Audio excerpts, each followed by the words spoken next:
Igbo Klass anyị ekene Adaobi bụ elu Igbo Klass ya ka Igbo Klass lụsi ibe ọla ike ndị Igbo enweta akụkọ asụsụ ha ka anyị lụsi ibe ọla ike ndị Igbo enweta akụkọ ọdịnala ha ngọkwuo na Adaobi gwa ndị Igbo okwu. Ndewo ndị Igbo be anyị, afọ m bụ Adaobi Chiamaka Igwenagụ. Abịa m tata nkwu na unu ekuziri ụmụazị unu eleshasụ Igbo, ma ọ bụ na unu amaghị elesha ekuziri ụmụazị unu ya join Igbo Klass World, maka na unu niile mmadụ eleshasụ Igbo, maka na ọ bụ na unu amatara eleshasụ Igbo anyị ya nwụọ. Unu chọọ ka unu achọ ka Igbo anyị nwụọ. Unu chọọ ka Igbo anyị nwụọ. Si na mba ọkwa unu fụ bebi m na ka mụ na ya dị ka bebi, ọkwa unu fụ ka mụ na ya dị ka nwa amụrụ ọfụ. Isi anyị kele onwe anyị, mụ kele Adaobi isi na isie na anyị na-epromotu asụsụ na omenala anyị ma ekike anyị siri ka ndị ụmụ nwanyị kwụsị itinye wivon n'isi, kwụsị itinye ụmụfa n'isi. Ifuru ka anyị dịka bebi, ike isi ịdịka bebi, ịdịka nwa amụrụ ọfụ, ịdị younger than your age, ma ịkazi na nka ma ịdịzina ka ọ dịghị onye ga-anụ gị. Ekechie m Adaobi isi kee onwe m. Anyị na-epromotu Igbo language and culture. Adaobi jugodi ndị Igbo ihe kpata afọ ejiri asụlụ ụmụfa Igbo, jugodi fa ke unu ajụghị eso ụmụazị unu. Ndị Igbo Adaobi na-asị unu kedu ihe kpata unu ejiri asụlụ ụmụaka unu Igbo? Zaanụ ya azịza. Adaobi ngwa gwafe ebe fa ga-abịa ka ndị Igbo amara asụ Igbo. Unu enye eje na Igbo Klass World na Zoom. Unu ga-akaba arụ kpọta ụmụ unu n'Igbo Klass World na Zoom. Enwere nkụzi taa na Zoom ma ọ kụọ elekere gịnị, elekere 6 nke ndị ebe Adaobi nke UK ya na nke gịnị Biafra land time. Adaobi sifa na ọ bụ onye Igbo amara asụ Igbo, ọ bụ onye Igbo,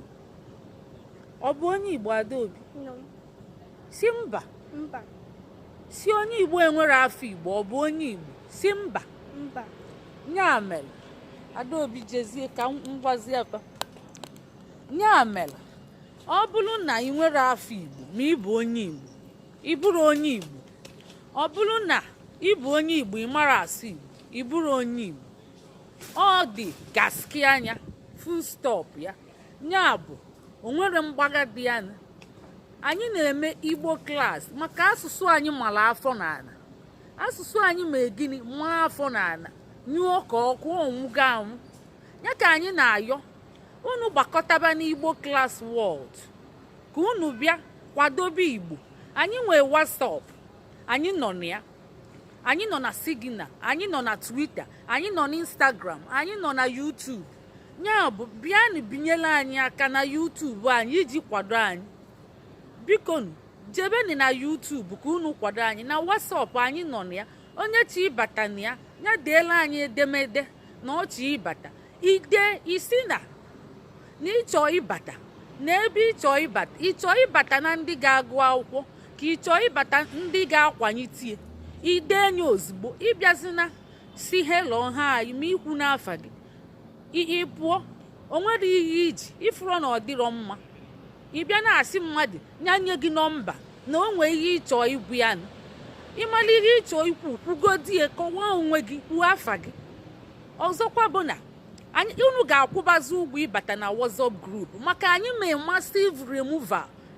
Anyị bido Igbo Klass World na Jenụwarị, anyị bidolie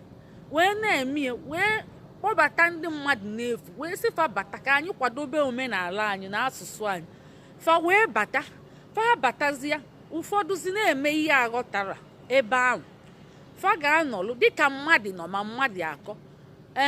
bido na-arọ luo na-arọ fama nkwu okwu, fama nsọpọtụ kwanụ, fama mbịakwanụ na Facebook sọpọtụ. O nwere atụmatụ faya na-atụta ọzọ zifa asị na o nwere ifefa na-amụta, asị ihe onye manya kọwalụ nwanne ihe onye ma onye agha na nwanne onye agbapụta na nwanne azụ ekwuchezie enyi ụfọdụ bịazie afa anọlụ bụzialụ ndị na-ekili ekili ọ dịzịa ka fa abịa ikili mmọnwụ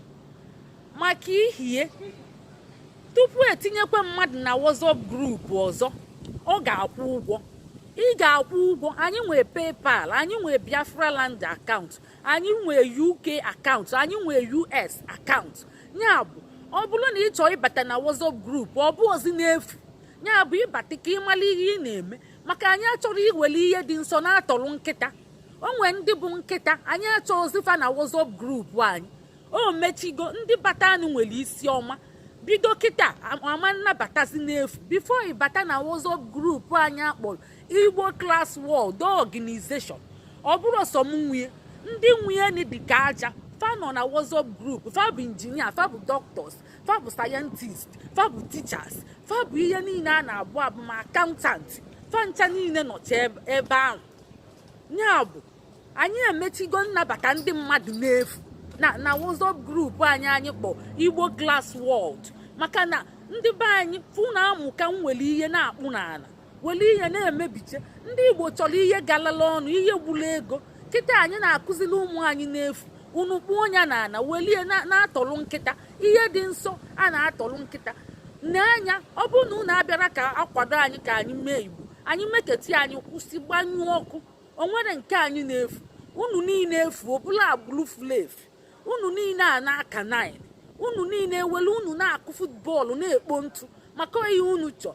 chọọ kọpị mapịa ifu nwanne gị na-asụli Igbo ifu nwanne gị na-asụli oyibo oyi unu chọọ ibi awalawa life ibi kọpị magomago life oyi unu chọọ unu na-esogeli ndị ọzọ bụrụ folofolo unu enwere ike ịha mmiri zuru ọra ka afọ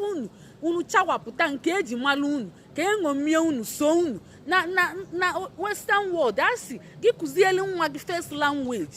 ya abụ ya mother tongue ọ gara abụ oyibo English mana unu ji English eme first language ifelu unu ka ọ bụ iyu akpọba ndị ma ihe unu pụta akpọba ndị na-eme nganga unu pụta akpọba ndị kpakọrọ ụbụrụ fọnụ unu pụta ma asụsụ bụ ihe Chineke ji chọọ unu mma unu welie tufuo Chukwu wele asụsụ nye ndị ọbụla gosifa na onye a bụ famili onye a bụ famili onye a ka amala onye bụ onye unu wezieli nke unu na-eme ka a ghara ịmazi unu ka agbụrụ unu kpochefu ka unu bụrụ non-identity ka unu ghara inwezi identity n'ụwa unu pụta ọ bụrụ ihe unu ga na-ejegeli na-akọpị ndị mmadụ ụfọdụ si na fa enwere efe na ọrụ na-enyefa nsogbu mana fa ji efefa nwere je na-enene ndị mgba na-enene ndị ọkpọ na-enene ndị gba ọtọ na-enene ndị na-agba bọọlụ na-enene ndị na-agba saga nke ahụ ka unu ga-eje nene ma nke ka mkpa unu ama mbịa nene enye unu ga-emelite anyị enwere ndị nkwado anyị ji nwayọọ kansụlụ ihe niile kpochapụ ya onye ọbụla toya tent o Israel onye ọbụla na maka na ifu nwanne gị ịmali ya witi asụsụ ọ dịrị unu mma ụmụ anyị amara kom ụmụ anyị amara bịa ụmụ anyị amara kedu afa gị ụmụ anyị amara ifele adịghị emeghe akpụ adị afọ ka ị na-emegbu nwa gị ị na-emegbu ya si na ị na-emeli ya ọfụma ị na-asụli ya oyibo oyibo ịmara asụ ị na-asụ oyibo ịmara asụ nwa gị kwesịrị ịmụta oyibo mụta Igbo mụta ihe niile mụta asụsụ ịtọ na ofu mmụta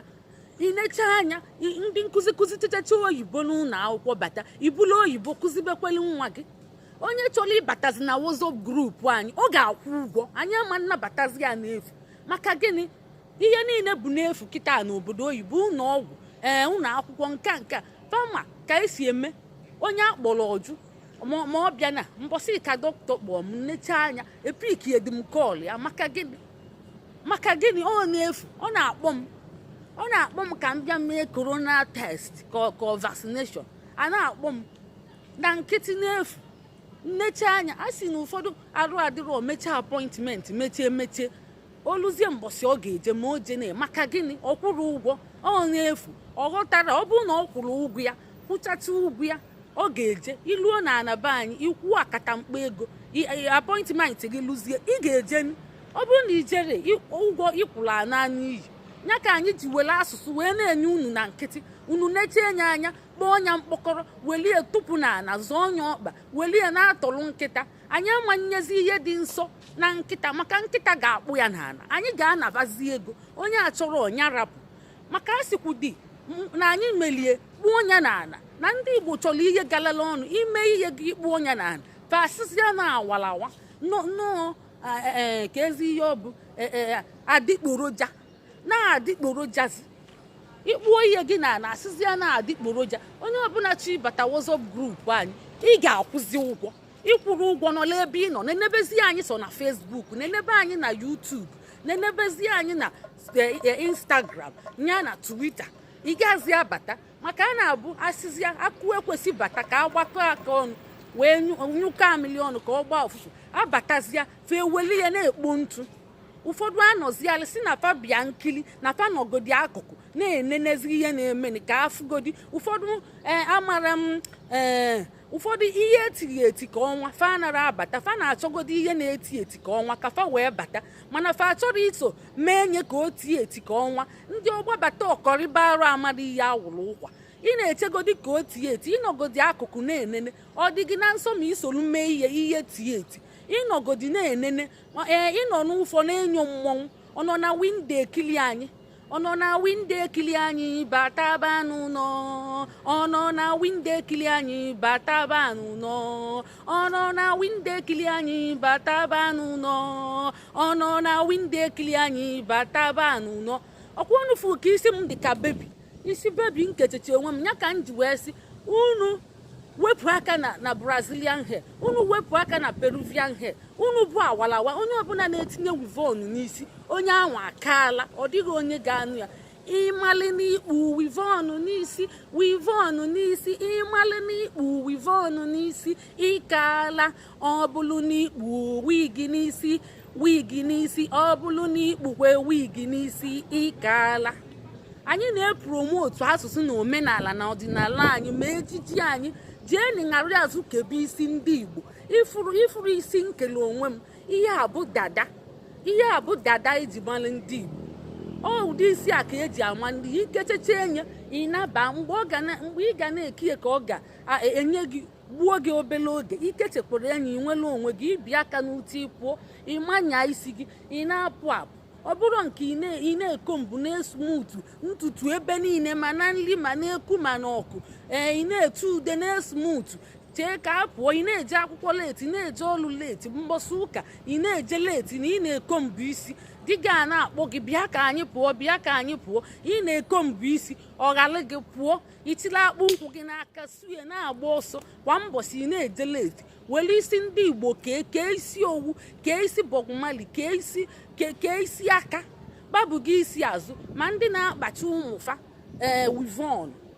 ịfụzia mmadụ ọkachacha aka gwogwo ọdịzi aka agadi nwaanyị ndị ọcha ọdịzi aka anụmụyọrọ ọdịzi ka obugide obuzie dayọọ ịfụzia obele nwa ịma mmazi ya mụ na ada m nwaanyị kịta amara onye te ọnụ mụ na ya dịzi ka anyị bụ ọgbọ